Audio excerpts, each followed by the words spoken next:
Some people are actually too tired to be able to sleep and rest, no matter how exhausted they get. Their body just does not allow them to get into the deep, delve with sleep. Yet, other people have way too much energy, and they can't sleep because they have too much adrenaline or nervous energy flowing through their bloodstream. So, it takes a healthy amount of energy in your energy factories, called the mitochondria, to be able to have this really wonderful sleep. So today, we are going to talk about 3 things that you can do to improve not just sleeping but resting. There just happens to be a clock in your brain. It's called the suprachiasmatic nucleus that tells your body when to go to sleep and when to wake up. And so, I'm going to give you some tips on how to get your clock to work better, okay? Alright, let's first talk about energy, right? We're talking about the mitochondria, and this is in relationship to healing or supporting the mitochondria in the brain. The organs that have the most mitochondria are in the heart and your brain, okay? So, both of those organs need a lot of oxygen, and when they don't get oxygen, when they're dysfunctional, you have problems. So, there are several things you can do to increase oxygen into the mitochondria, into the brain, to help you really sleep and go to sleep quickly.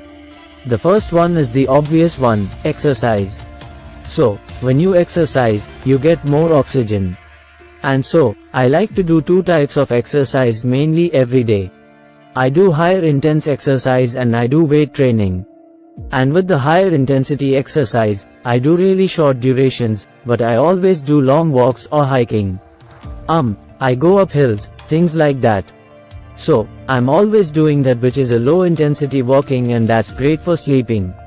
Okay, so exercise is the top of the list.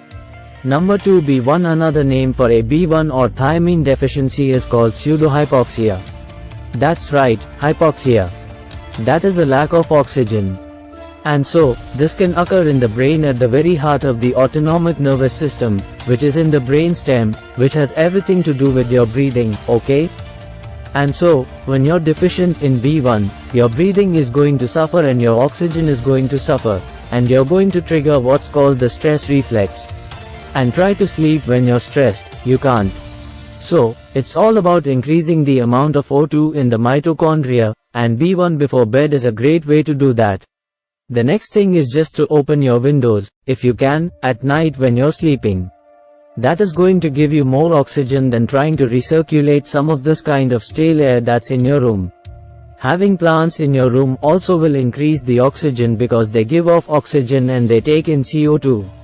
Another thing that increases the oxygen is a coenzyme Q10, and then another great remedy is called methylene blue. This was the first drug that medicine ever introduced in their healthcare system.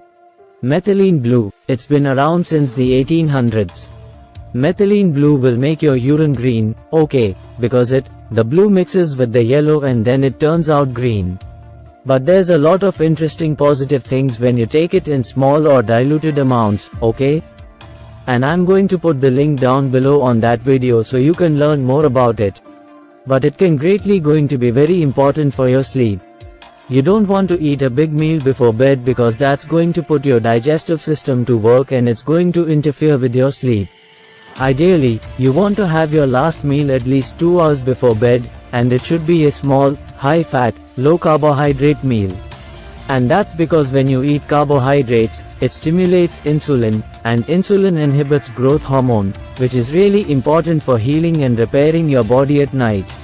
So those are the 3 things that you can do to improve your sleep and rest. Increase oxygen in your mitochondria with exercise, B1, and other remedies.